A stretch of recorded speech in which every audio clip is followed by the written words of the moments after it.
네 번째 시간입니다. 지나간 내용이 뭔지 알아야 또 오늘 내용을 알지요. 지나간 내용 한번 복습하겠습니다. 에베소 1장과 2장은 1장 1절에서 2절은 인사말이고요. 중요한 단어는 은혜와 평강이다라고 하는 겁니다. 그리고 3절에서 14절까지는 찬양하리로다, 찬송하리로다, 베라카라고 부르는 것인데, 그 베라카에서 찬양하고 있는 것이 무엇이냐? 하나님을 찬양하는 겁니다. 그 하나님이 어떤 분이시냐?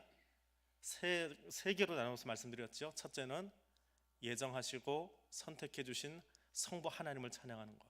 두 번째는 십자가로 구원을 이루신 성자 예수 그리스도를 찬양하는 것. 세 번째는 구원의 보증이 되어 주신 성령 하나님을 찬양하는 것. 이 하나님이 왜 저 놀라운 일들을 행하셨습니까? 우리를 거룩하고 흠이 없게 하시려고, 그래서 하나님의 아들 삼으시려고, 그것을 바울이 찬송하는 겁니다. 앞에서 보이는 저 도표 때문에, 저 내용 때문에 바울이 하나님을 찬송하는 거예요. 그래서 앞에 있는 것은 축복의 기도입니다. 곡조 있는 기도. 그럼 이제 저 내용에 근거해서 이제 오늘 나오는 내용 15절에서 23절은 어떤 내용이냐면 중보기도예요. 저 하나님을 알고 나서 이 하나님에 대해서 에베소에 있는 성도들 혹은 소아시아권에 있는 성도들, 그리고는 우리들에게 바울이 기도하고 있는 겁니다. 앞에 것도 사실은 기도예요. 찬송이라고 하는 것은 곡조 있는 기도지요. 그 찬송의 내용을 묵상하면서 이제 우리가 어떻게 해야 되겠는가라고 하는 것에 대한 기도가 따라 나오고 있습니다. 왜 기도하고 있느냐? 우리가 무엇을 믿는가라고 하는 것을 바로 알기 위해서, 우리가 아는 믿음의 대상에 대해서 알기 위해서 기도하는 것이고요. 그리고 또 하나는 이 편지를 받고 있는 그 사람들을 사랑하기 때문에, 너희를 사랑하기 때문에. 그래서 믿음과 사랑이라고 하는 것은, 믿음, 하나님을 믿는다라고 하는 것과 서로가 사랑한다라고 하는 것은 균형을 이루어야 돼요. 어느 한쪽으로 치우치면 안 돼요. 믿는 사람이 사랑이 없다라고 한다든지, 사랑은 잘 하는 것 같은데 믿음의 내용이 보이지 않는다든지, 이건 잘못된 거예요. 두 가지가 균형을 잘 이루어야 되는 거예요. 자, 그것을 위해서 믿음의 내용과 사랑의 내용이 균형을 잡는다라고 하는 것은 에베소에서 계속해서 이제 흘러나오는 이야기입니다. 6장까지 계속 그 이야기가 흘러나오는데, 그럼 지금 오늘 15절에서 마지막 절까지, 1장 마지막 절까지 나오는 여기에 기도 내용은 대체 무엇이냐? 중심 포인트가 뭐냐? 하나님을 아는 것을 위해서 기도하는 거예요. 하나님을 알자라고 하는 거예요.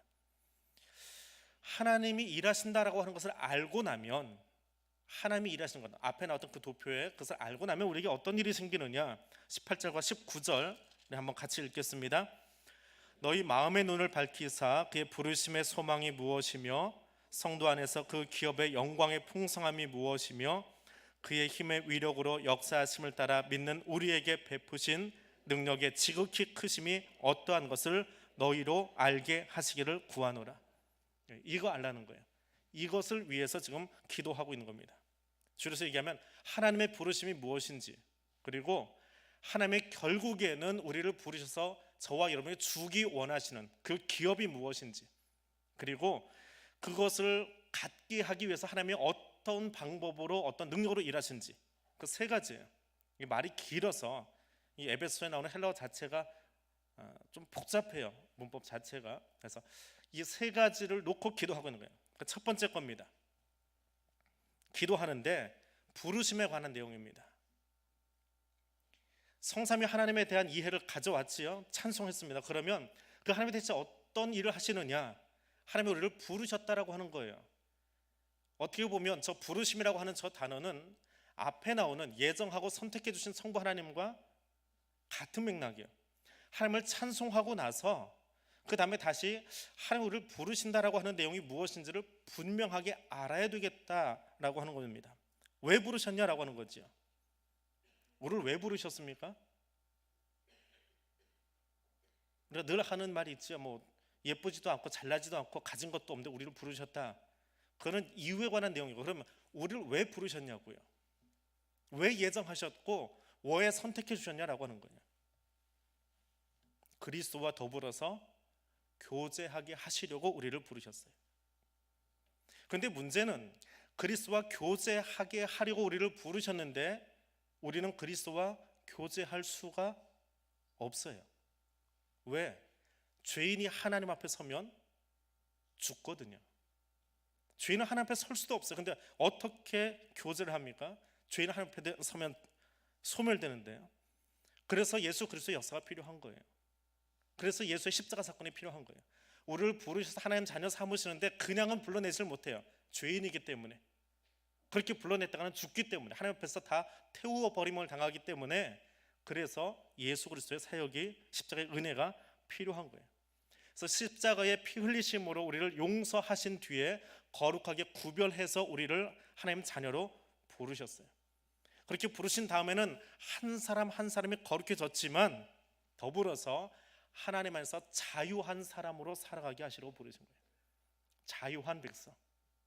죄의 종노릇 하면서 찌들려 사는 인생이 아니라 하나님 안에서 자유하게 하시려고. 하나님 밖에서의 자유는 방종이에요. 하나님 안에서 자유한 거예요. 말씀 안에서 자유한 거예요. 바울의 표현을 빌리면 그리스도 안에서, 예수 안에서 자유한 거예요. 근데 그 예수 안에서 자유한 사람이 누구예요? 나만 있는 것이 아니고 요 앞에도 있고 저기도 있고 저기도 있고 여기 같이 모여 있지요. 그럼 왜 부르셨어요? 그리스도 안에서 자유하게 하려고 부르심을 받은 성도들이 서로 예수 안에서 교제하게 하시려고. 예수 안에서 교제하게 하시려고. 하나님과도 교제하지만 더불어서 교회로 부르신 뒤에는 교회 안에서 서로 교제하고 친교하고 나누라고요. 어떤 이유로도 나누어지지 말고, 어떤 이유로도 서로 싫어한다 말하지 말고, 나이 때문에 혹은 취향 때문에 혹은 정치적인 색깔 때문에 교회 안에서 나누어지는 것이 아니라 그리스도 안에서 자유하게 부름받은 사람들은 그 안에서 함께 자유의 교제를 나눌 수 있게 되어야 돼요. 죄 용서 받았으니까 죄 용서 받을 거니까 아무렇게나 살아도 된다, 그것이 아니라 그리스도 안에서 서로 용납하고 서로 사랑하면서 살도록 하기 위해서 우리를 부르신 거예요. 결국에는 그 사랑하는 모습이 예수 그리스도를 닮아가는 거예요. 예수님처럼 살게 하기 위해서 표 대신 예수 그리스도를 바라보고, 자유를 내 유익을 위해서 쓰는 것이 아니라 예수를 바라보면서, 그것이 그리스도인의 삶의 시작이에요. 부르셨다라고 하는 것을 알고 나면 내가 어떻게 살아야 되겠다, 무엇을 보고 살아야 되겠다, 앞으로 내가 성도들과 어떤 방법으로 살아가야 되겠다라고 하는 것을 아는 거예요. 이제 시작이에요. 그것이. 그럼 두 번째는 무엇이냐? 기업의 풍성함을 주기 위해서 기도해요. 기업, 우리가 결국에 마지막에 하나님이 우리를 부르셨어요. 구별해서 부르셔가지고 자유를 주시고 성도 안에서 교제하게 하셨는데, 그럼 그 마지막 궁극적인 삶의 자리가 뭐냐라고 하는 거예요. 어디를 향해서 나아가게 하시려고 우리를 그렇게 부르셨느냐라고 하는 거지. 성경은 이미 답이 다 나와 있어요. 요한계시록 22장 마지막에 가니까 다시는 저주가 없으며 하나님과 그 어린 양의 보좌가 그 가운데 있으리니 그의 종들이 그를 섬기며 그의 얼굴을 볼 터이요 그의 이름도 그들의 이마에 있으리라. 죄로 말미암아서 저주받은 인생들, 사망의 저주 가운데 살아야 하는 우리들을 구원하셔서 어린 양 예수와 함께하게 하는, 예수 그리스도 앞에 자유롭게 나아가서 함께 성도들 안에는 교제하고 그리스도 앞에서는 찬송하는 존재로 그 기업, 그 마지막 상급을 주시려고, 그것도 풍성하게 누리게 하시려고 우리를 부르셨다라고 합니다. 그래서 성도들이 기도해야 될 내용이 무엇이냐? 결국 우리가 마지막에 얻을 것, 마지막에 갖고자라고 하는 것이 새로운 것, 새 땅이나 아름다운 모습이라고 한다면, 썩어질 것을 위해서, 더러워질 것을 위해서, 쇠할 것을 위해서 구하는 것이 아니라 너희를 위해서 하늘에 간직한 것을 구하는 자들이 되어라라고 하는 거예요. 우리의 삶의 목적이 무엇인지 분명하게 보이고 나면 그것을 위해서 기도하게 되어 있어요. 근데 목적을 모르니까, 내 인생의 표대가 무엇인지, 신앙의 표대가 무엇인지 모르니까 매일 구하는 게 오늘 먹을 요 밥 하나, 오늘 내가 쥐고 가고 싶은 그 하나 구하는 거예요. 근데 우리가 정말 얻게 될 마지막 상급이 무엇인지를 알고 나면 우리의 기도 내용이 달라지더라라고 하는 거예요. 그래서 하나님을 바로 알아야 돼요. 근데 우리를 부르신 것도 알겠어요. 우리에게 그 큰 하나님의 나라를, 그 풍성한 것을 주신 것도 알겠어요. 근데 그걸 어떻게 우리가 얻을 수 있습니까? 우리 힘으로 얻을 수 없어요. 무엇으로 얻느냐? 하나님의 크신 능력으로 얻는 거예요. 내 힘으로 얻는 것이 아니고 하나님의 능력으로. 자, 저렇게 표를 만들어 놓고 보니까 여러분이 보기에 왼쪽에 있는 것과 오른쪽에 있는 것이 매칭이 되지요. 성부 하나님이 하신 일을, 예정하신 일을 우리는 그 부르심을 알기 위해서 기도하는 거예요. 예수 그리스도 십자가 구원, 그분이 결국 우리에게 주기 원하시는 것은 저주받은 인생에서 복된 인생으로 바꾸기 위해서, 그 풍성한 기업을 위해서 우리가 기도하는 거예요. 근데 우리가 얻을 수 없어요. 어떻게 해요? 구원의 보증이 되어주시는, 당신 스스로 담보물이 되어주시는 성령 하나님의 일하심이 있어요. 그분의 크신 능력을 놓고 기도하는 거예요. 내 힘으로 할 수 없습니다. 하나님 우리에게 새하늘과 새 땅 주시는 건 알겠는데 내 힘으로 할 수 없으니까 성령님이 우리에게 일하셔서 그것을 주실 겁니다. 그래서 우리로 하여금 창조의 목적이 무엇인지, 그리고 구원의 목적이 무엇인지를 바로 알고 가도록 이끌어 주시는 것이 하나님의 능력이라는 거예요. 근데 이 하나님의 능력은 너무 놀라워서 그냥 이렇게만 이야기하고 넘어갈 수가 없어요. 그래서 바울이 그 뒤에 설명을 붙였어요. 대체 그 능력이 무엇이냐라고 하는 거지. 하나님이 우리에게 보여주신 성령 하나님의 능력이 무엇이냐라고 하는 것을 설명을 해놓았습니다. 20절에서 23절 같이 한번 더 읽겠습니다.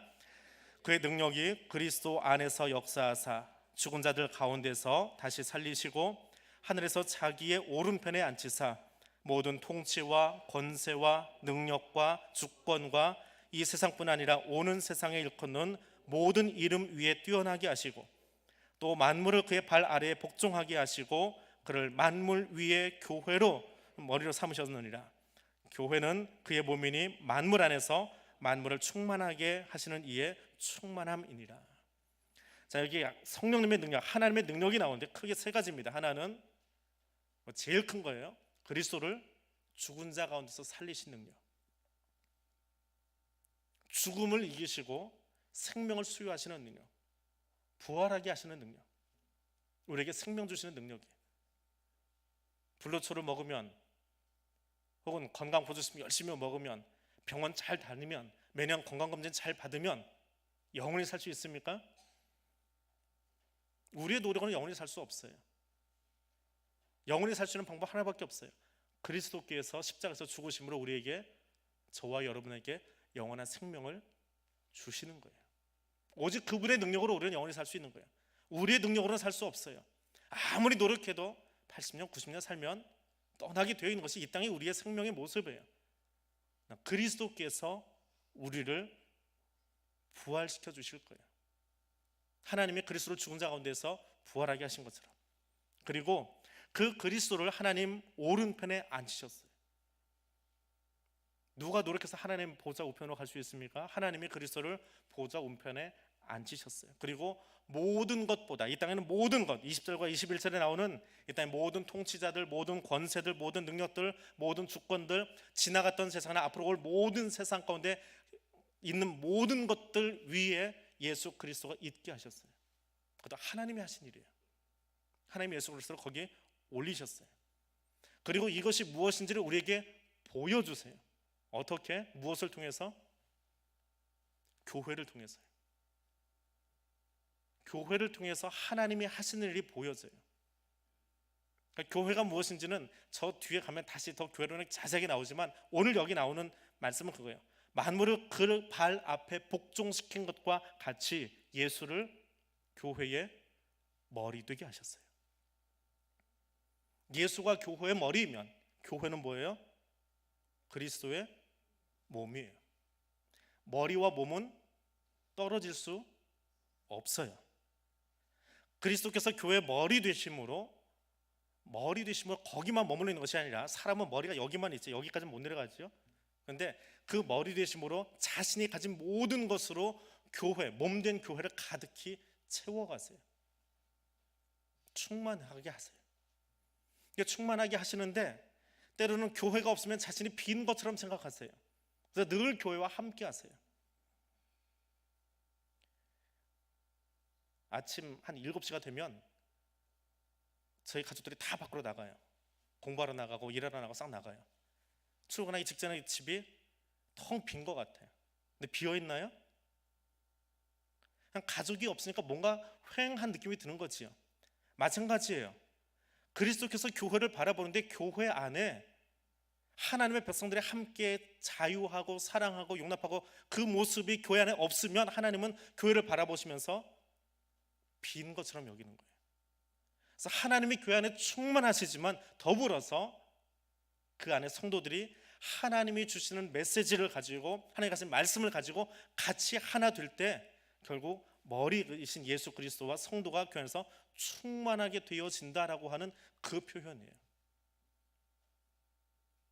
일하러 나갔던 또 배우러 나갔던 자녀들이 돌아오지요. 돌아왔기 때문에 충만한가요? 나가 있어도 서로의 안부를 물으면서 그것 때문에 마음이 든든해요. 집이라고 하는 공간에는 같이 있지 않지만 밖에 나가 있어도 거기서 무엇하고 이제 알기 때문에 요즘은 또 메신저가 얼마나 좋아요. 지금 뭐하고 있니 물어보고 점심때 물어보면 어디서 밥 먹고 있고 어디서 공부하고 있고 시험 공부하고 있고 그냥 아는 것만 가지고도 편안하지요. 그러니까 유형의 집이 아니라 무형의 집, 유형의 교회가 아니라 무형의 교회 안에 하나님이 충만하신 거예요. 그 뜻대로 사는 백성들이 가득한 거예요. 그것이 하나님의 능력이에요. 그래서 교회는 예수 그리스도가 머리가 되어질 때, 그리고 그 머리 되신 예수 그리스도의 뜻대로 교회가 성도들이 살아갈 때 가장 온전한 거예요. 사람이 머리가 되거나 사람이 주인 노릇하거나 사람이 왕이 되면 그 교회는 썩게 돼 있어요. 그건 더 이상 교회가 아니에요. 그건 부패하게 돼 있어요. 그 교회는 소멸되게 돼 있어요. 그건 더 이상 교회가 아니기 때문에 소멸돼요. 아무리 떵떵거리고 지금은 이 세상에서 뭔가를 누리고 있는 것 같지만 결국 그리스도가 머리 되지 못한 교회라고 이름하는 것들은 다 망하게 되어 있어요. 왜? 교회는 머리가 누구기 때문에요? 예수 그리스도이기 때문에. 또 하나, 머리와 몸은 하나이다라고 하는 것은요, 머리가 생각하는 대로 몸이 움직이지요. 교회는 끊임없이 움직이는 곳이에요. 끊임없이 활동하는 것이에요. 운동성이 있어요. 각각의 역할을 잘 감당해야 돼요. 손은 손의 역할을 감당하고 발은 발의 역할을 감당하고 가슴은 가슴대로 따뜻함이 있어야 되고요. 그것이 몸이에요. 머리가 가지고 있는 그 생각대로 몸이 건강하게 움직여야 돼요. 교회는 그런 곳이에요. 주님이 원하신 대로 내게 맡겨주신 직분과 자리에서 건강하게 살아 움직일 때 그 교회가 그리스도로 충만하다라고 말하는 거예요. 그리고 그렇게 교회가 건강하게 자기 역할을 잘 감당하고 있으면 더불어 복받는 것이 하나 있어요. 누굴까요? 세상은요, 교회를 통해서 의미를 부여받게 되는 거예요. 우리가 세상에서 의미를 부여받는 것이 아니고 세상은 교회를 바라보면서 아, 하나님 나라가 저렇게 세워지는 거구나, 하나님의 백성들은 저렇게 살아가는 거구나, 우리와 다른 모습이구나, 우리도 저렇게 살아가야 되겠다라고 하는 의미 부여를 받도록 하는 것이 교회예요. 근데 교회가 그 역할을 하지 못하면, 교회가 그 표대를 바라보고 나아가지 못하면 어떻게 돼요? 교회만 망하는 게 아니고요, 세상이 망하게 되는 거예요. 그러니까 교회가 건강해야 된다라고 하는 것은 우리 교회도 사는 일이지만 더불어서 세상을 살리는 거예요. 거기에 하나님 나라를 만들어가는 거예요. 그것이 그리스도의 충만함입니다. 자, 정리합니다. 인간은 죄로 말미암아서 죽은 자들이에요. 죽을 수밖에 없는 자도 아니고 죽을 뻔한 자도 아니고 이미 죽은 자들이에요.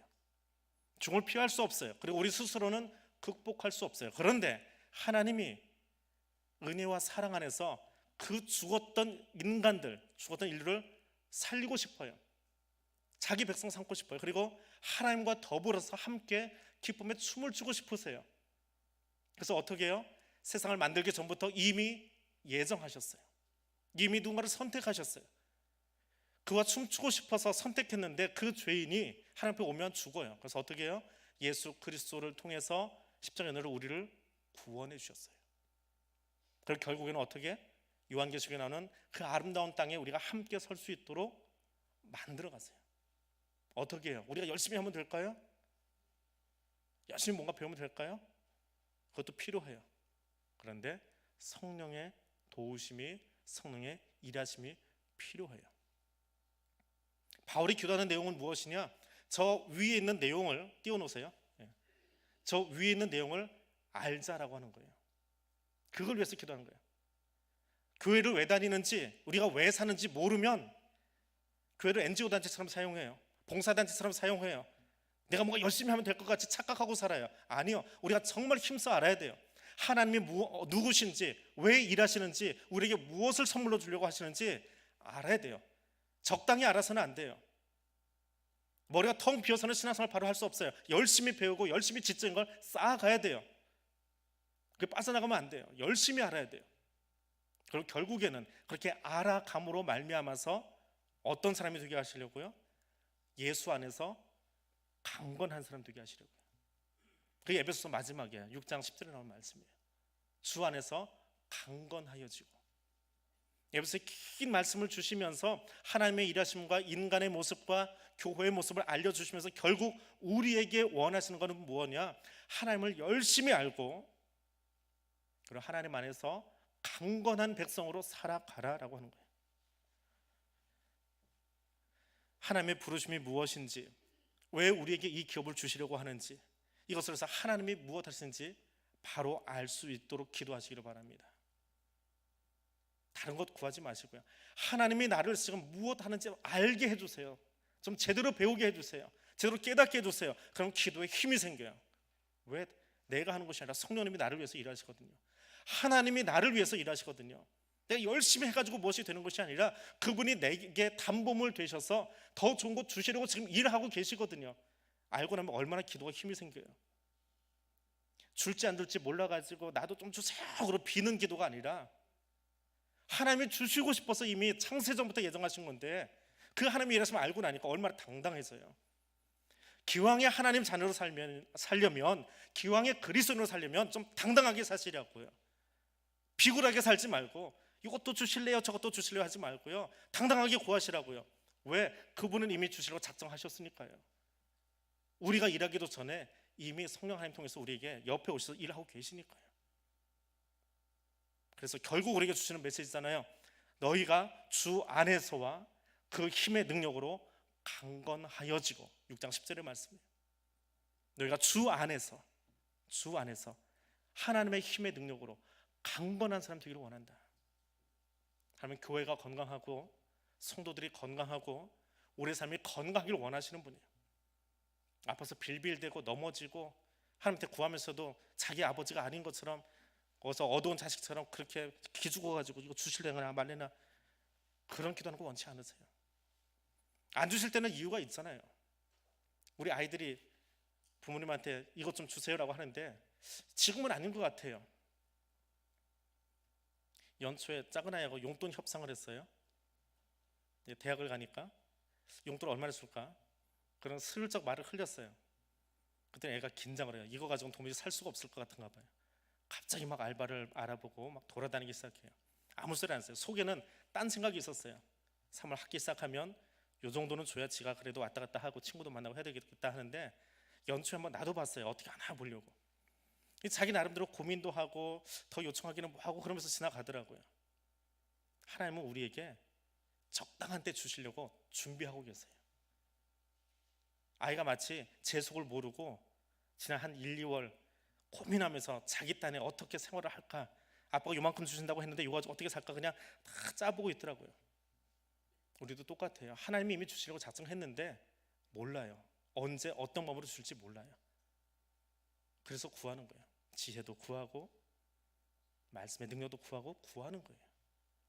그렇게 살아는 거예요. 하나님의 계획을 잘 알지 못하지만 그 안에서 좀 당당하게 살자고요. 하나님 주시려고 작정하고 계시니까 그 하나님을 힘써 알아가는, 하나님께서 강건하고 건강한 그리스도의 사람들 될 수 있기를 원합니다. 오늘 이 말씀 가지고 같이 기도하겠습니다. 우리 교회를 세우시고 교회 머리 되시는 하나님을 찬송합니다. 이 교회, 우리 대한교회 머리는 예수 그리스도이십니다. 어떤 사람도 어떤 직분자도 이 교회 주인 될 수 없습니다. 주인 노릇하려 하는 사람이 있다면 잘 못 배웠구나라고 그를 불쌍히 여기고 기도해 주세요.